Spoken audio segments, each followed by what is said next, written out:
अच्छा, यूक्रेन के लिए और इजराइल के लिए अच्छा। माली इमदाद तो अपनी जगह है, लेकिन इसके अलावा जो कुछ अब तक दिफाई इमदाद उसको पहुंच चुकी है, जिस तरीके से वहाँ उस पूरे ख़त्ते के अंदर अमेरिका ने अपने तैयारा बरदार बहरी जहाज़ जो हैं वो तैनात कर दिए हैं, जिस रफ्तार से जहाज़ों के ज़रिए असला, टैंक और बिकतरबंद गाड़ियाँ पहुँचाई जा रही हैं, अभी वसूख से तो नहीं कह सकते, लेकिन ये कि अमेरिका ने एक दिन ब्लीड करना ज़रूर है, ये मैं आपको दावे से कह सकता हूँ। देखिए, वो एक स्लोगन था हमारे यहाँ, तुम कितने भुट्टो मारोगे, हर गली से भुट्टो निकलेगा। इसी तरीके से तुम कितने फ़लस्तीनी मारोगे नेतन्याहू, दुनिया के हर कोने से फ़लस्तीनी निकलेगा। और ये पहले भी दुनिया देख चुकी है, 75 साल से इसराइल की सक्सेसिव रजीम्स फ़लस्तीन की नस्ल कुशी की पॉलिसी पर अमल पैरा रही हैं। तो क्या हो गई नस्ल कुशी? हर उस सानहे का बदला लेने के लिए एक नई जनरेशन ने जन्म लिया है। बात आप कहीं से भी शुरू कर लें, साबरा शतीला के कैंपों से शुरू कर लें, या गज़ा में जो कुछ हो रहा है, जो वेस्ट बैंक में जो कुछ हो रहा है मगरबी किनारे पर, उस सब कुछ को अगर आप अपने सामने रखें तो आपको पता चलेगा कि दुनिया की तमाम तर कुव्वत, तमाम तक मिलिट्री माइट, ये भी फ़लस्तीनियों को ख़त्म नहीं कर सकी, और ना ही ऐसा होने जा रहा है। आगे बढ़ते हैं। मुस्लिम उम्मा का रोना तो हमने रो लिया है, ज़रा थोड़ा सा अपनी तरफ भी देखते हैं। हमारे यहाँ भी फ़ॉरेन ऑफिस ने सवाए उन रस्मी बयानात के जिस तरह हम कश्मीर के हवाले से ये कहते हैं हम कश्मीरियों की इखलाकी और सियासी मदद जारी रखेंगे, पीरियड। दिस इज़ नो मदद। एनीवे, मैं इससे आगे नहीं जाऊँगा, लेकिन फ़लस्तीनियों के हवाले से भी वही मुजरमाना रवैया है जिसकी वजह से न कश्मीर में रियासती जबर और रियासती दहशतगर्दी ख़त्म हो सकी है, और ना ही फ़लस्तीन में नस्ल कशी की इस पॉलिसी को बंद बांधा जा सका है। बुखारी साहब, वैसे भी मुल्कों के लेवल पर जब बात होती है तो फिर सिफारती जो ज़राए होते हैं वो ज़्यादा बेहतर होते हैं। जी, मैं उसी तरफ आ रहा था। देखिए, गुजारिश ये है कि आपने अमीर कतर का जिक्र किया, यकीनी तौर पे वो कम से कम दूसरों के मुकाबले में तो बेहतर गोया हुए हैं, बेहतर गुफ्तगू उन्होंने की है। मैं तो उन्हें ज़ाती तौर पर सलाम पेश करता हूँ कि कम से कम किसी ने मुंह तो खोला है, वो मुजरमाना खामोशी तो ख़त्म हुई है ना। वो ये कहते हैं कि अमेरिका को इसराइल को लाइसेंस टू किल दे दिया गया है। ये हैवी जुमला है, लोडेड जुमला है। फिर वो कहते हैं कि दो रियासती हल के बगैर फ़लस्तीन में अमन का ख्वाब शर्मिंदा ताबीर नहीं हो सकता। आप देखें, कैटेगोरिक स्टेटमेंट है। आप इखलाकी सियासी मदद की बात नहीं कर रहे, आप स्पेसिफिक्स पर बात कर रहे हैं। दुनिया फ़लस्तीन की ज़मीन पर इसराइल के कब्ज़े को नज़रअंदाज करने के बाद अब कत्ले आम पर भी खामोश है। और जो दो बहुत अहम बातें उन्होंने की हैं वो है, और वरंगी जहरियत का मुजाहरा करते हुए गज़ा पर वहशियाना बमबारी करते इसराइल को देखकर सब चुप हैं। इसराइली जहरियत पर हम खामोश नहीं रह सकते। मेरे ख्याल से इसके अंदर एक छुपी हुई वार्निंग भी है। हैविंग सेड दैट, मेरे ख्याल से अगर आप मुझे स्पेसिफिक्स पर बात करने की इजाज़त देंगी तो मिस्र का किरदार इस पूरे सानहे में बहुत ही मुजरमाना है।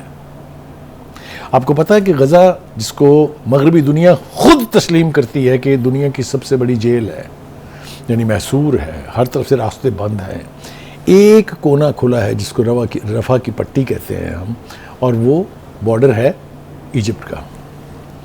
इस ससी साहब जिनको लाया गया अमेरिका की खुशनुदी और उनकी इमदाद के साथ, अगर आज वहाँ किसी मुसलमान ढंग के मुसलमान पार्टी की हुकूमत होती, मैं नाम लेना नहीं चाहता हूँ, आप समझ रही हैं, अगर मुर्सी आज ज़िंदा होते तो मेरे ख़्याल से ये मुजरमाना खामोशी इख्तियार ना करते वो किसी भी सूरत। ये रफ़ा की पट्टी खोलने के लिए भी उन्हें इजराइल की इजाज़त चाहिए कि कितने ट्रक गिनती के अंदर जाने हैं और किसने दाखिल होना है, किसने खारिज होना है।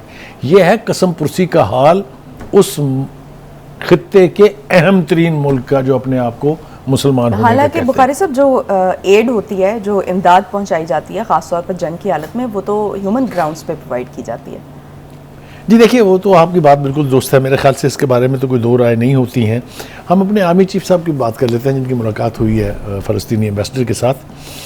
देखिए, उन्होंने कहा कि गज़ा से फ़लस्तीनियों का जबरी इनखला इंसानियत के ख़िलाफ़ जराइम का अक्कास है। फ़लस्तीन की आज़ादी की जंग को दहशतगर्दी से जोड़ना नादानी है। वार्निंग इसमें भी इम्प्लाइड है। ये हो गया जी। मेरे ख्याल से साथ साथ चलते चलते जिक्र हो जाए थोड़ा सा, शहबाज शरीफ साहब भी इस पर बोले हैं आज।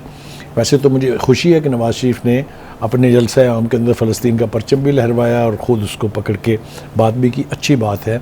हम इतनी आंखें बंद कर लेंगे, अगर हम इतने बेहिस हो जाएंगे कि हम उसका तज़किरा भी ना करें अपनी बातों में।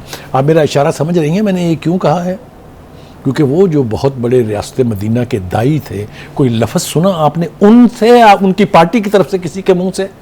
तो फिर मौलाना फजल रहमान ठीक कहते हैं ना कि यहाँ पर लोग यहूदी एजेंडा लेके आए थे, जो उनकी इतनी बड़ी नंगी जाहिरियत और नंगी बर्बरियत के ऊपर अब खामोशी वो तो बेचारे जेल में बैठे किए हुए बुखारी साहब। जी, वो जेल में बैठ के वो बाकी सारी बातें तो बाहर आ रही हैं ना। ये बयान तो नहीं आया कि उन्होंने ये भी कहा कि मैं बड़ा कंसर्न हूँ। Anyway, having said that, Shehbaz Sharif ने यह कहा कि जनाब गज़ा जो है वो दूसरी करबला बन गया है। उस एतबार से तो खैर इसकी मुमासलत नहीं हो सकती, लेकिन वहाँ भी लोगों पर पानी और खुराक की पाबंदी है और ऊपर से बम बरसाए जा रहे हैं। तो आप सूरत हाल की इक्वेशन जो है वो खुद तय कर सकते हैं। अब आइए जी, ओबामा साहब अपने दौर में जब वो सदर थे तो वो भी कोई बहुत मेहरबान फ़लस्तीनियों पर नहीं रहे, उन्होंने भी इसराइल का उसी तरह साथ दिया। लेकिन ये नंगी जाहिरियत देख के मेरे ख्याल से उनके सब्र का पैमाना भी टूट गया है और वो भी बोल पड़े हैं। वो ये कहते हैं कि गज़ा में पानी और खाना बंद करने से इसराइल की बैनुल अक़वामी हमायत भी कमज़ोर पड़ जाएगी। It's a warning. दूसरी बात उन्होंने कही कि गज़ा में इसराइली हमले तवील मुद्दती नताइज का बायस बन सकते हैं, जिसका हवाला आपने अपने इंट्रो में भी दिया था। इंसानी जानों की कीमतों को नज़रअंदाज करने की इसराइल फ़ौज की हिकमत अमली इन्हें उल्टा जवाब दे सकती है। ये तीनों जुमले उनके जो हैं, that is a sort of A warning. लेकिन मेरा ख्याल है इससे आगे बढ़ते हैं। कांग्रेस जो एक बहुत मजबूत यानी दुनिया की सबसे बड़ी सुपर पावर का अदारा है, उसके अंदर से जो आवाज़ें उठ रही हैं, बाइडन साहब आप के ज़ईफ़ होने को मैं मद्देनज़र रखे हुए हूँ, क्योंकि आपसे खड़ा भी नहीं हुआ जाता बाज़ औक़ात, लेकिन आप जिस तरीके से फ़लस्तीन और फ़लस्तीनियों के ख़िलाफ़ क्रूडली नेतन्याहू की इमदाद कर रहे हैं, खुदा तो आपसे हिसाब लेगा ही लेगा, लेकिन अमेरिका को इसकी कीमत चुकानी पड़ेगी। ये मैं वसूख से कह सकता हूँ। उसी तरफ बराक ओबामा ने इशारा किया ना। मैं अर्ज करूँ, वो अब आपकी इंसानियत कहाँ गई? गज़ा पर के मामले पर अमेरिकी रुकन का दूसरा बयान यह है कि आप कैसे एक ही जानब का जुल्म देखकर उसे गलत कह सकते हैं। ये इशारा उस तरफ है कि जो सिर्फ कहते हैं ना कि हमास ने ज़्यादती की अटैक करके। हमास ने तो अब ज़्यादती की ना, आप तो पिछले 75 साल से हर गुजरते दिन, हर गुजरते घंटे से ज़्यादती कर रहे हैं। आप मस्जिद अक्सा में नमाज नहीं पढ़ने देते, आप वहाँ पर मुसलमानों को जुमे की नमाज अदा नहीं करने देते, आप मस्जिद अक्सा में फ़ौजी घुसेड़ देते हैं बूटों समेत। ये सब कुछ भी तो आप कर रहे हैं ना, और मुसलसल एक तसलसल के साथ पिछले 75 साल से कर रहे हैं। दूसरा वो ये कहती हैं कि आप कैसे लाशों को ढेर देख कर अपनी दोस्तियाँ बरकरार रख सकते हैं। ये इशारा भी अमेरिका और इसराइल की उस रवायती दोस्ती की तरफ है।